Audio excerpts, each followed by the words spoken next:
I read this great book on the flight home from Costa Rica last week. A short book, fictional story about a baseball player who was down on his luck until he met this particular coach that took him under his wing and helped him realize that it was his mindset that was the source of all his problems. And it made me realize that I don't always have a great mindset consistently. And so I thought that would be a good topic for discussion today. So let's talk about it.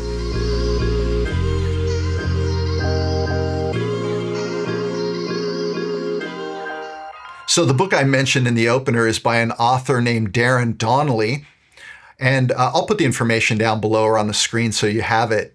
I had read one of his previous books a while back called Think Like a Warrior. The 5 Inner Beliefs That Make You Unstoppable, I think was the tagline. And it was a great book. It was a fictional story about a football coach who had a lot of success, but then he began having more and more failure, and he was down on his luck. And through a series of chance encounters, he changed his mindset, the way he approached life, and in doing so became a very successful coach again. And it was great. I enjoyed it. I highly recommend that book. But the book that I read going to Costa Rica was called Relentless Optimism. And the premise of the book is that by changing your mindset to an optimistic one, you can change everything about your life. And here too, it was a great read. It was about a baseball player who was a high school star who got whisked into the major leagues. He was supposed to be the next great slugger in baseball, but he ended up underperforming. He got a string of injuries and just some things happened. He ended up getting sent down to the minor leagues, and what was supposed to be a short stay in the minors ended up being years and years. And eventually he got sent down to Double-A ball, the lowest of the minors. And this was it for him. But he met his new coach, who took him under his wing and made him realize that he was his own worst enemy due to how he thinks and how he talks to himself. And I realized in reading that book that I don't always have the perfect mindset. I've always considered myself a positive person. I'm someone who's a goal setter, and I set goals, and a lot of times I achieve my goals, and I've had some successes in life. But I realized that in the little things, I don't always have the kind of positive attitude that I should. And the case made in this book is that a positive mindset, an optimistic mindset, will always result in good outcomes. And that a negative mindset, a pessimistic mindset, will always result in poor outcomes. And you might say, well, what are you talking about? I can be as positive as I want. It doesn't mean I'm going to reach that goal. It doesn't mean I'm going to get that job. It doesn't mean I'm going to have that relationship I'm looking for. But I think you need to reframe what we mean by outcome. An outcome it can be something very small. A goal is usually a series of positive outcomes. So a big goal might have dozens or hundreds of small positive outcomes that led you to that goal. So it's really in those small things, those day-to-day, interactions with yourself and your own mind and how you think and how you talk to yourself that either creates a positive mindset or a negative mindset. And I'll give a couple examples from my own life. A lot of mornings, I get up, I get out of bed, and I am sore and I am stiff because I trained jujitsu the night before. And in those moments, some mornings I say to myself, man, I don't know how many more years you're going to be able to continue to do this, Rick. I love jujitsu, but it's hard. It gets harder as you get older, right? And so that's a negative framing versus same scenario. I get up, I'm stiff and sore, but I say to myself, yeah, you're sore today, Rick, but look at what you have been able to accomplish in jujitsu. You can still train at a high level. In fact, the you of right now would destroy the you that earned your black belt a few years ago. And so, yeah, you're hurting a little bit, but you're doing great. You're doing better than most. And so it just shifts that mindset to being a pessimistic one to being an optimistic one. And the result of that is going to be better positive energy, maybe a more willingness to commit to the grind of doing jujitsu regularly, and so on. And here's another example. Sometimes when I have a project or I'm building something or I'm assembling or putting something together, if I make a mistake, or let's say I break the part or I make the cut wrong, sometimes in that moment, I'll say to myself, "Really, Rick?" Or "Are you kidding, Rick?" I'll say something like that. And what's funny is my girlfriend has called me out on that a whole bunch of times. And I've never really thought of that as being particularly negative. I'm not really beating myself up. I'm simply in that moment expressing a little frustration over that thing that went wrong. But she is the most positive person I've ever met or known in my life. Insanely positive person, just oozes it, which explains why she was a cheerleader and an athlete, and now she's a physical therapist who helps people get better. And she said, "You shouldn't talk to yourself like that, Rick. I hate hearing you talk to yourself like that."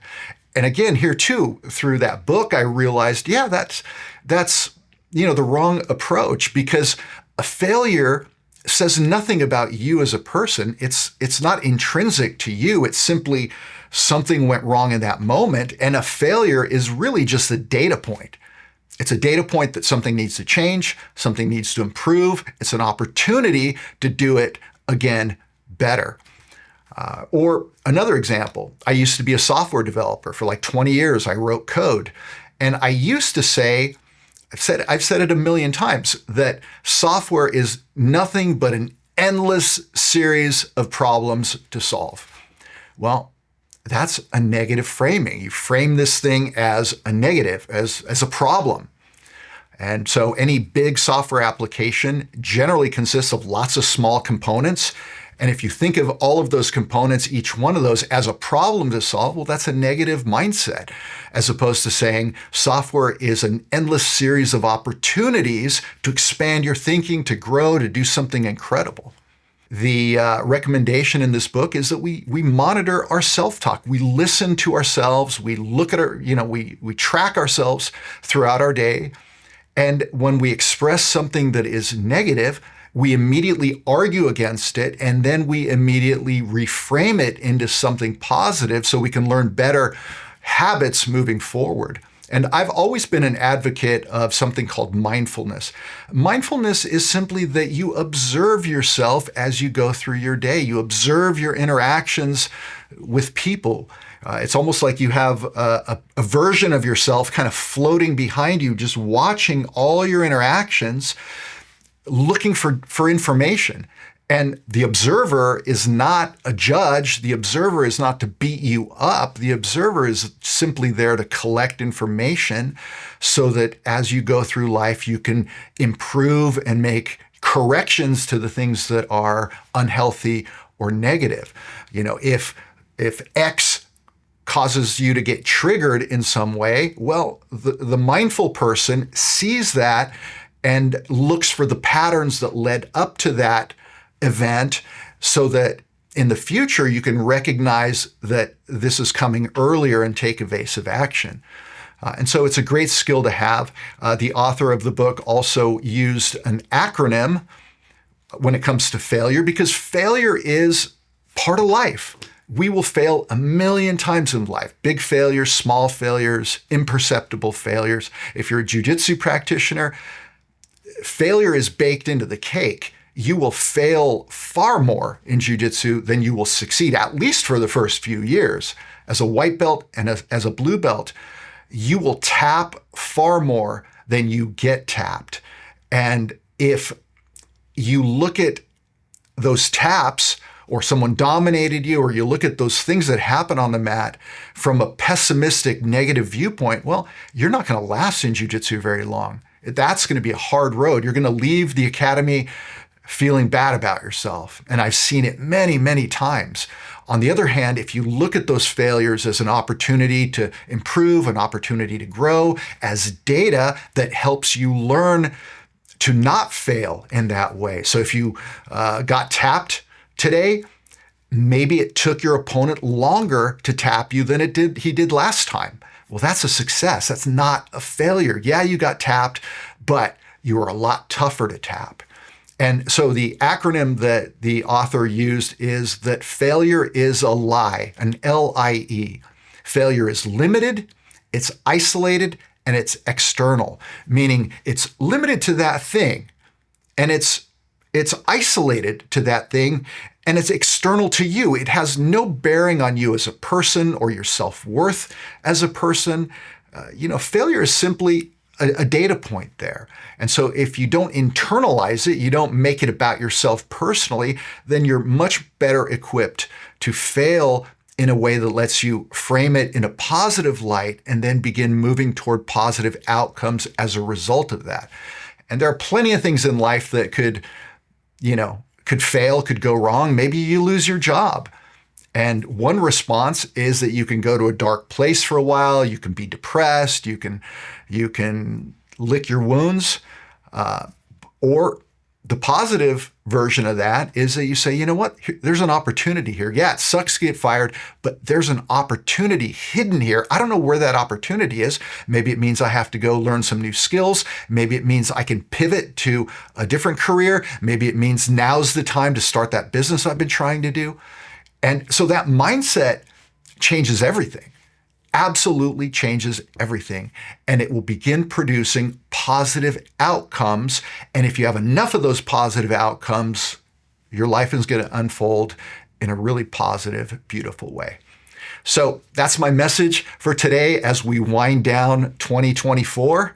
A lot of times this time of year, I like to look back on the year and think about what I accomplished, what sorts of things were positive, what sorts of things need to be improved moving forward, and then look at next year and begin setting some goals for 2025. So I hope this helps, and thank you for watching. I appreciate all the support and all the people that enjoy the content I make, and I look forward to continuing to do that, and I look forward to talking to you again real soon.